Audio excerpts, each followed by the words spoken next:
नमस्ते दोस्तों, मैं हूं सुभादीप और आप सुन रहे हैं खौफनाक कहानियां, वो भी मेरी जुबानी। अगर आप डर के शौकीन हैं तो चैनल को सब्सक्राइब और लाइक जरूर करें। घंटी दबाना ना भूलें। आज की कहानी है भूतिया रेलवे स्टेशन। पश्चिम बंगाल और झारखंड की सीमा पर बसा कालपुर एक ऐसा रेलवे स्टेशन है जिसका नाम नक्शे से सालों पहले मिटा दिया गया था। स्थानीय लोग कहते हैं कि यहां की पटरियां अब लोहे की नहीं बल्कि इंसानी हड्डियों पर टिकी हैं। साल 1998 में एक भीषण ट्रेन दुर्घटना के बाद इस स्टेशन को बंद कर दिया गया था, लेकिन आधी रात के बाद आज भी यहां से भाप वाले इंजनों की सीटियां सुनाई देती हैं। आर्यन एक पैरानॉर्मल इन्वेस्टिगेटर है जो अपने कैमरे और रिकॉर्डर के साथ कालपुर पहुंचा था। स्टेशन मास्टर का कमरा खंडहर बन चुका था। चारों तरफ बरगद के पेड़ों की जड़ें दीवारों को जकड़े हुए थीं, जैसे कोई अजगर अपने शिकार को निगल रहा हो। रात के ठीक 12:05 बजे थे। अचानक स्टेशन पर लगे पुराने जंग खाए लाउडस्पीकर से गड़गड़ाहट की आवाज आई। यात्री कृपया ध्यान दें, मौत की एक्सप्रेस प्लेटफॉर्म नंबर 1 पर आ रही है। आर्यन के रोंगटे खड़े हो गए।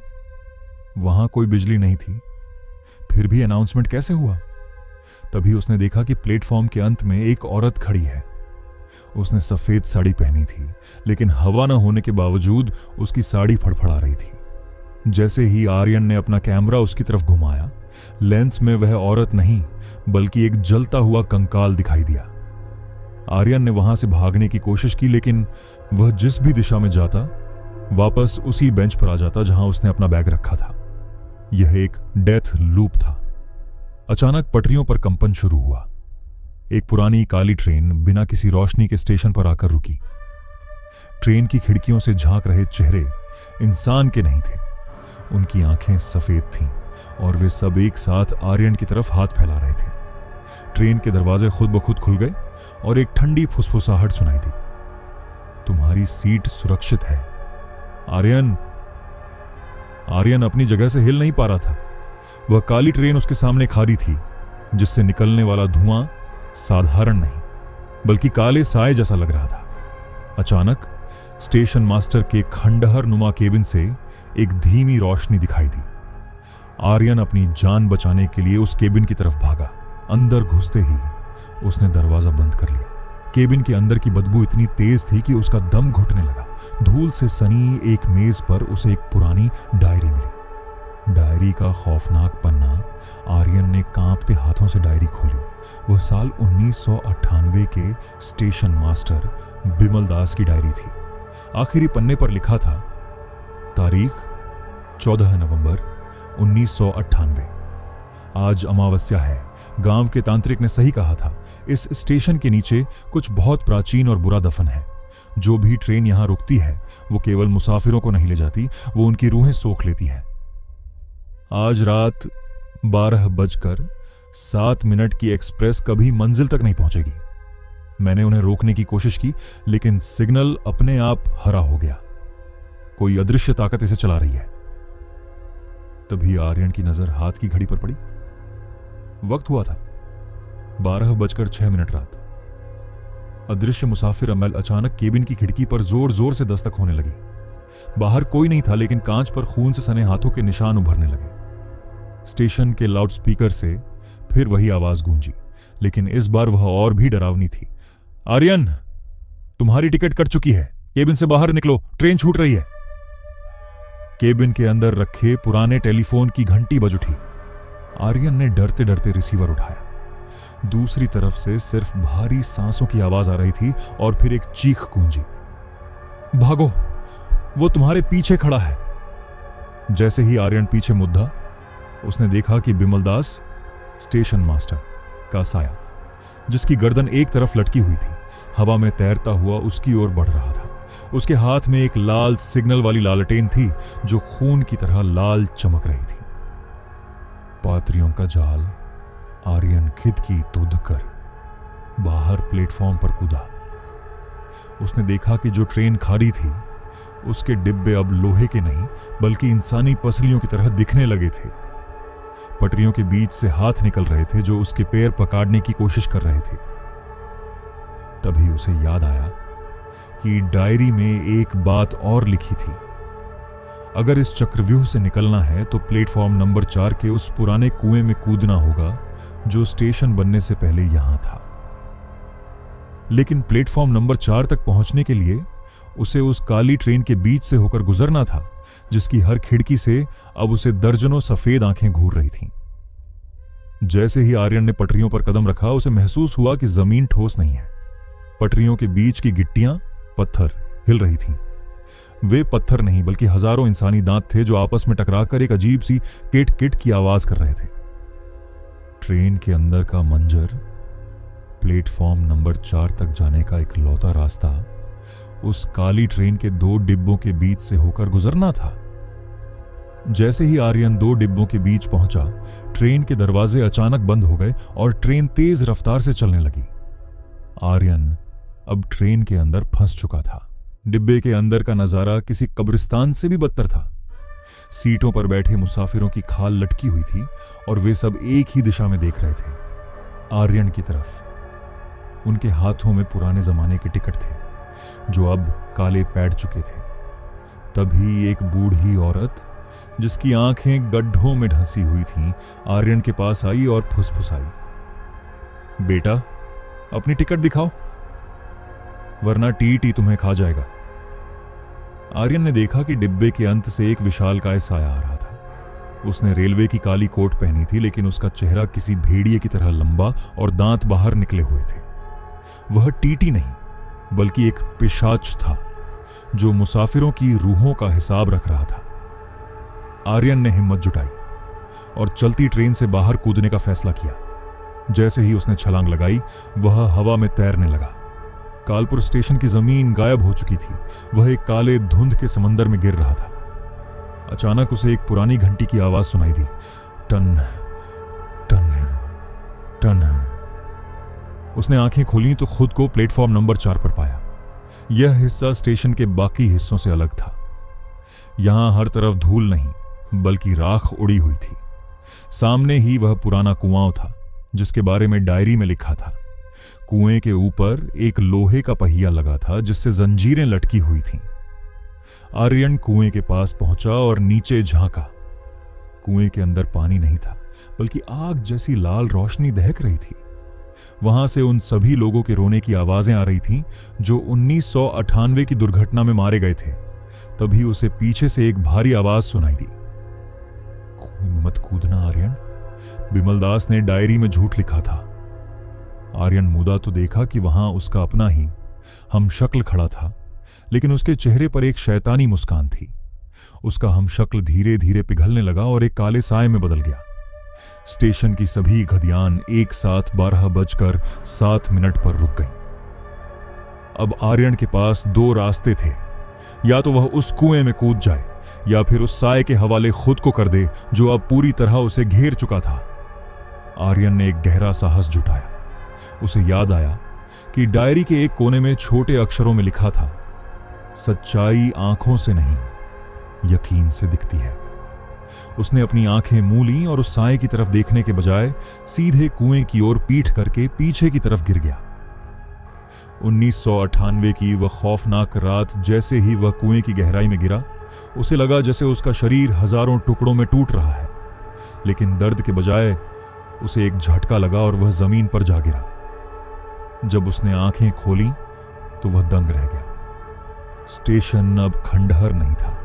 चारों तरफ नई पेंट की हुई दीवारें थीं, बिजली की पीली रोशनी जगमगा रही थी और लोग इधर उधर घूम रहे थे। स्टेशन की घड़ी में समय हो रहा था रात 11:55। तारीख 14 नवंबर 1998। आर्यन उसी रात में पहुंच चुका था जिस रात वह हादसा होना था। आर्यन भागते हुए स्टेशन मास्टर के केबिन की तरफ गया। वहां उसने एक नौजवान आदमी को देखा जो घबराया हुआ फोन पर चिल्ला रहा था। वह बिमल दास था, जिंदा और सलामत। सर सुनिए, 12:07 वाली ट्रेन को रोक दीजिए, आर्यन चिल्लाया। बिमल दास ने उसे गौर से देखा। उसकी आंखों में आतंक था। तुम कौन हो और तुम्हें कैसे पता सिग्नल जाम हो गए हैं?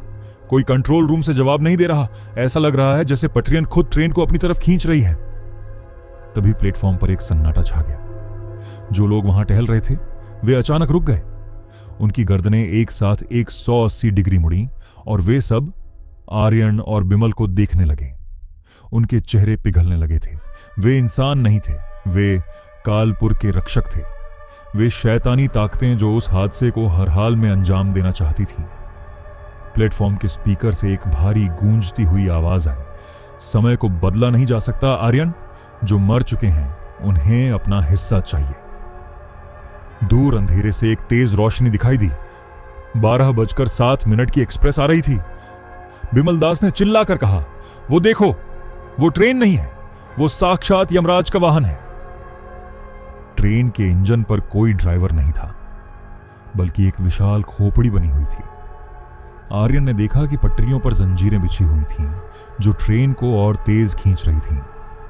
उसे समझ आ गया कि उसे ट्रेन नहीं रोकनी है, उसे उस सिग्नल को तोड़ना है जो इस पूरी मायावी दुनिया को चला रहा है। आर्यन ने पास पड्ढा एक लोहे का रॉड उठाया और उस मुख्य सिग्नल पोल की तरफ भागा, जो खून की तरह लाल चमक रहा था। जैसे ही उसने रॉड से पोल पर वार किया, पूरा स्टेशन किसी शीशे की तरह चटकने लगा। सिग्नल का कांच टूटते ही उसमें से काला गाढ़ा खून बहने लगा। पूरा प्लेटफॉर्म भूकंप की तरह हिलने लगा। बिमल दास, जो अब तक आर्यन के बगल में खड़ा था, अचानक जोर जोर से हंसने लगा। उसकी हंसी धीरे धीरे एक डरावनी गूंज में बदल गई। बेवकूफ लड़के! बिमल का चेहरा अब गलकर गिरने लगा था। तुझे क्या लगा मैं यहां शिकार था? नहीं, मैं इस नरक का द्वारपाल हूं। आर्यन ने पीछे मुड़कर देखा। 12:07 की वह ट्रेन अब प्लेटफॉर्म के करीब पहुंच चुकी थी। लेकिन वह ट्रेन पटरी पर नहीं, बल्कि हवा में तैरते हुए इंसानी रूहों के ऊपर से गुजर रही थी। बिमल दास ने आर्यन का गला पकड़ लिया और उसे पटरियों की तरफ घसीटने लगा। 28 साल से मुझे एक ऐसी रूह की तलाश थी जो खुद चलकर यहां आए और इस लूप को पूरा करे। आज तू उस ट्रेन का ईंधन बनेगा। कालपुर का बलिदान आर्यन का दम घुट रहा था। तभी उसे अपनी जेब में रखी वह पुरानी डायरी महसूस हुई। उसने याद किया कि डायरी के आखिरी पन्ने पर एक मंत्र जैसा कुछ लिखा था, जिसे उसने पहले नजरअंदाज कर दिया था।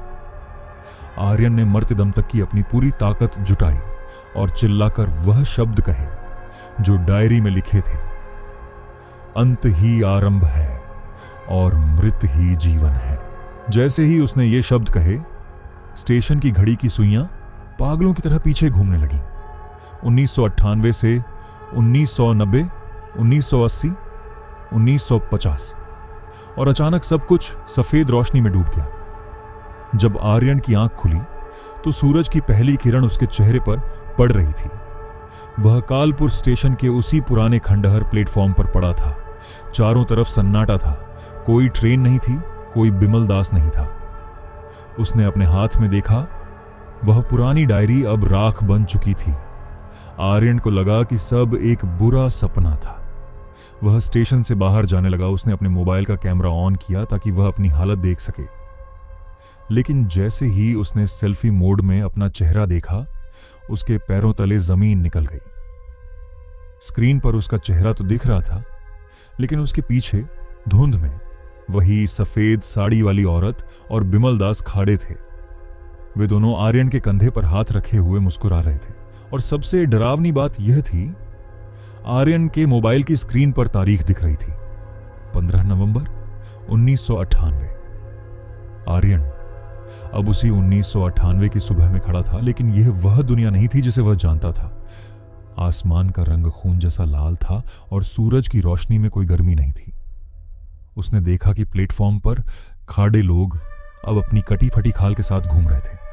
वे सब अपनी अपनी ट्रेन का इंतजार कर रहे थे जो कभी नहीं आने वाली थी। अचानक आर्यन के पीछे एक भारी बूटों की आवाज सुनाई दी। थक थक थक। वही भेड़ियानुमा टीटी उसके सामने खड़ा था। उसने अपनी काली डायरी खोली और आर्यन की तरफ देखा। आर्यन, तुमने कालपुर का नियम तोड़ा है। तुमने समय के चक्र को छूने की कोशिश की। अब तुम्हें इस स्टेशन का कर्ज चुकाना होगा। आर्यन, पीछे हटा। कैसा कर्ज? मैं यहां से जाना चाहता हूं। टीटी की आंखों से काला धुआं निकलने लगा। यहां से जाने का सिर्फ एक ही रास्ता है। The last run. तुम्हें उस इंजन को चलाना होगा जो 28 साल से पटरी पर खादा है। अगर तुम उसे कालपुर की सीमा के पार ले गए तो तुम आजाद हो, लेकिन अगर इंजन रुक गया तो तुम हमेशा के लिए इस इंजन के कोयले बन जाओगे। टीटी उसे प्लेटफॉर्म के सबसे अंधेरे कोने में ले गया। वहां एक विशाल जंग लगा हुआ काला भाप का इंजन था। उस इंजन से ऐसी आवाजें आ रही थीं जैसे उसके अंदर हजारों लोग एक साथ चीख रहे हों। इंजन की भट्टी में आग नहीं बल्कि नीली रूहानी रोशनी जल रही थी। आर्यन को समझ आया कि यह इंजन कोयले से नहीं बल्कि डर से चलता है। आर्यन इंजन केबिन में गया। जैसे ही उसने लीवर खींचा, पूरे स्टेशन की रूहें एक साथ रोने लगीं। ट्रेन धीरे धीरे खिसकने लगी। स्टेशन की सीमा बस 2 किलोमीटर दूर थी, लेकिन वे 2 किलोमीटर मौत के जबड़े की तरह खुले थे। अचानक पाट्रियन पर वही सफेद साड़ी वाली औरत था। उसने अपना हाथ उठाया और ट्रेन की कांच पर एक शब्द लिखा, रुको।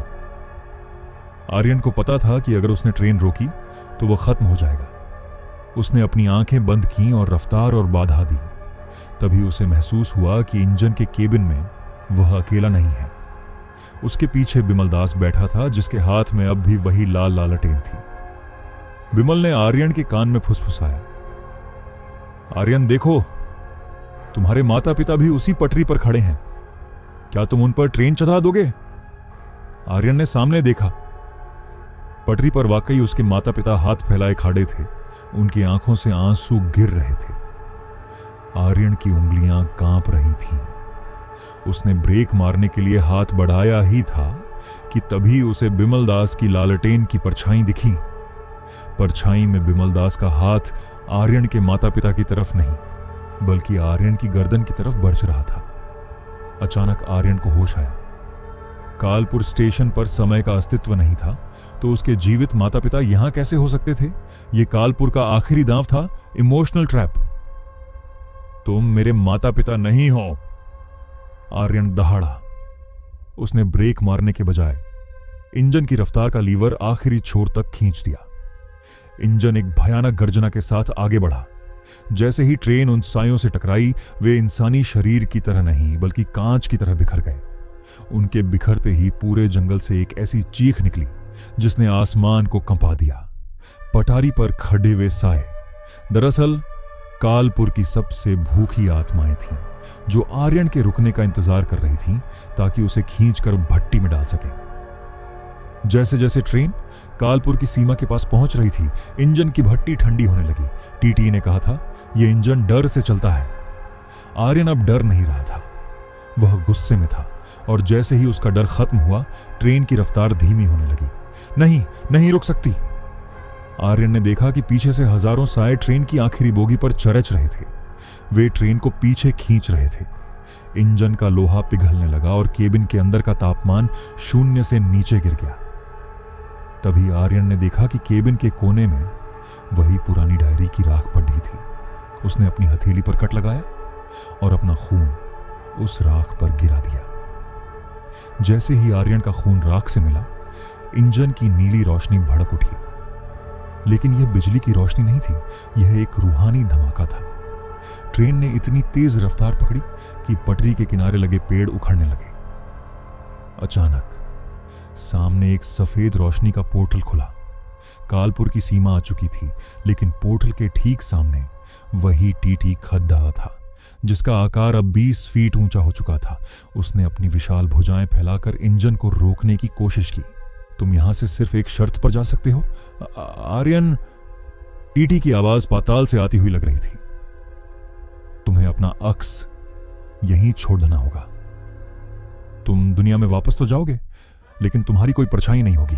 तुम जीवित रहोगे, पर आधे मरे हुए। आर्यन ने पीछे मुड़कर देखा।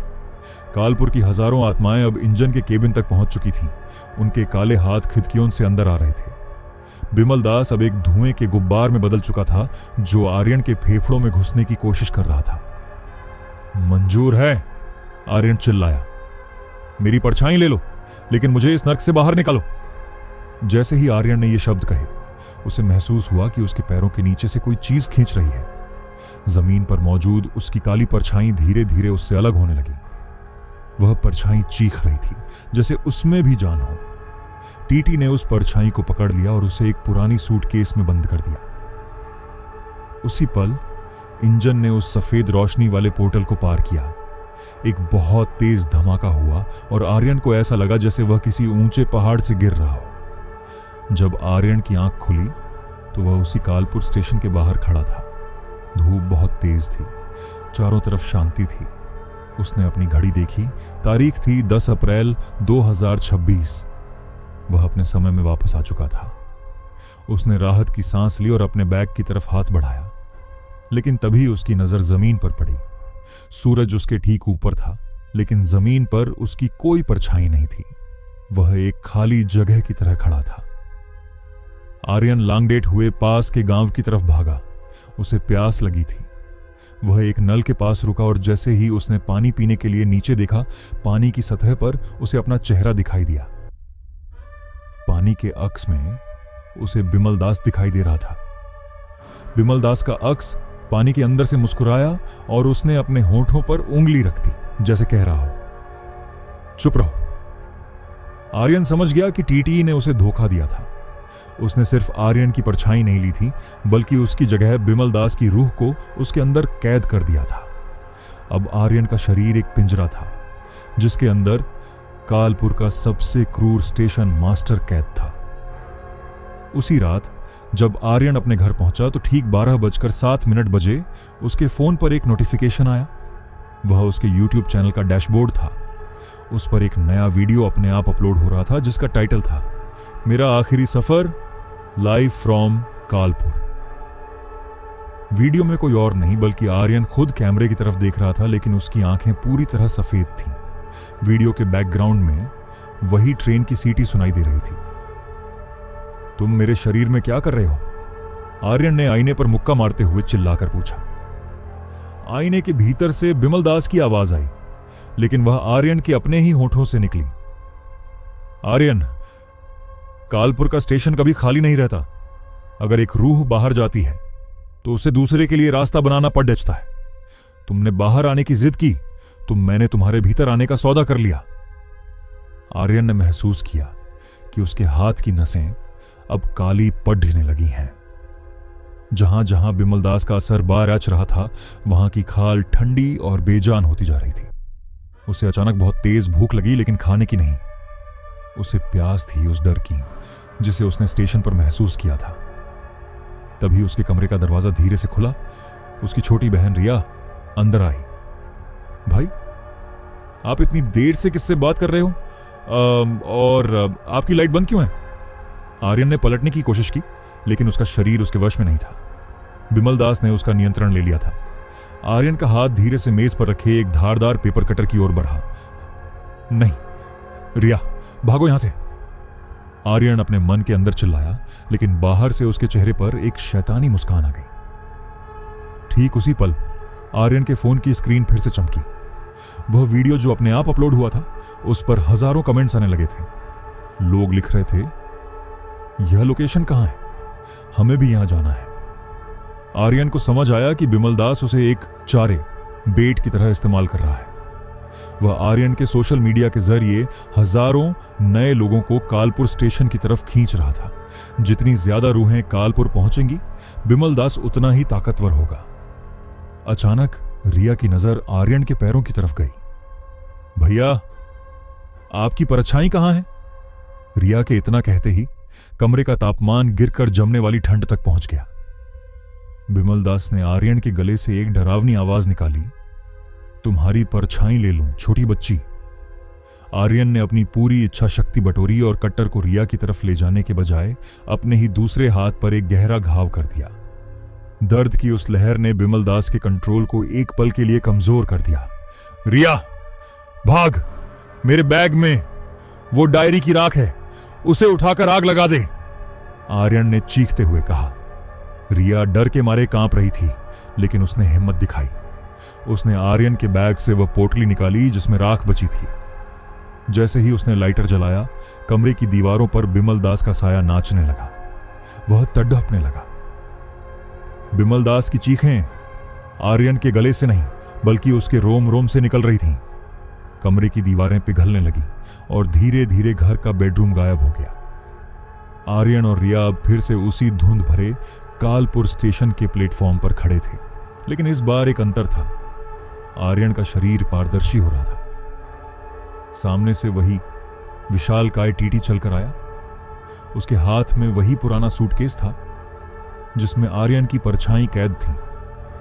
राख को जलाकर तुमने मुझे फिर से यहां बुला लिया, टीटी ने अपनी गूंजती आवाज में कहा। बिमल दास ने तुम्हें धोखा दिया, लेकिन तुमने अपनी ही बहन को इस नर्क में लाकर सबसे बड़ी गलती कर दी। अब यहां से जाने के लिए एक नहीं, 2 रूहों का सौदा करना होगा। रिया ने डर से आर्यन का हाथ पकड़ लिया। आर्यन ने देखा कि टीटी का ध्यान उस सूटकेस पर था। उसने रिया के कान में फुसफुसाया, रिया, जब मैं इशारा करूं तो उस सूटकेस को छीनकर आग के उस ढेर में फेंक देना जहां डायरी की राख चल रही है। बिमल दास की रूह अब आर्यन के शरीर से बाहर निकलकर एक धुएं के रूप में टीटी के पास जाने लगी। वह कमजोर पड़ चुका था। इसी मौके का फायदा उठाकर आर्यन ने टीटी पर हमला कर दिया। आर्यन और उस विशाल साय के बीच मल्ल युद्ध शुरू हो गया। टीटी के प्रहार से आर्यन का रूहानी शरीर बिखरने लगा था, लेकिन उसने उसे उलझाए रखा। रिया, अब! रिया फुर्ती से झपटी और टीटी के हाथ से सूटकेस छीन लिया। टीटी ने उसे पकड़ने के लिए अपना हाथ बढ़ाया, लेकिन रिया ने सूटकेस को उस नीली ज्वाला के बीच फेंक दिया। जैसे ही सूटकेस आग की लपटों में गिरा, वह जोरदार धमाके के साथ फट गया। सूटकेस के अंदर कैद आर्यन की परछाई किसी काली बिजली की तरह बाहर निकली और सीधे दे आर्यन के पैरों से जा जुड़ी। परछाई के वापस मिलते ही आर्यन को अपनी खोई हुई शक्ति महसूस हुई। उसने अपनी मुट्ठी बांधी और जलती हुई राख की मुट्ठी भरकर टीटी के चेहरे पर फेंक दी। कालपुर का समय समाप्त हुआ, आर्यन चिल्लाया। पूरा स्टेशन कांच की तरह चटकने लगा। पटरियां मुड़कर आकाश की ओर जाने लगीं। बिमल दास, टीटी और वे तमाम भूखी आत्माएं उस जलती हुई नीली आग में खींचने लगीं। कालपुर का अस्तित्व मिट रहा था। आर्यन की जब आंख खुली तो वह अपने कमरे के फर्श पर पड़ा था। सूरज की सुनहरी रोशनी खिड़की से अंदर आ रही थी। रिया पास ही सोई हुई थी, जैसे उसे कुछ याद ही ना हो। आर्यन धीरे से उठा और आईने के सामने खड़ा हुआ। आईने में उसका अपना चेहरा था। उसने नीचे देखा, उसकी परछाई जमीन पर मौजूद थी। उसने चैन की सांस ली और अपना फोन उठाया। YouTube पर वह डरावना वीडियो गायब हो चुका था, लेकिन जैसे ही वह कमरे से बाहर जाने लगा, उसकी नजर जमीन पर अपनी परछाई पर पड़ी। धूप में खड़ी उसकी परछाई आर्यन के चलने के साथ नहीं चल रही थी। परछाई वहीं खड़ी रही और धीरे से आर्यन की तरफ मुड़कर मुस्कुराई। आर्यन का शरीर वापस मिल गया था, लेकिन उसकी परछाई अब उसकी अपनी नहीं रही थी। वह कालपुर का एक हिस्सा अपने साथ ले आया था।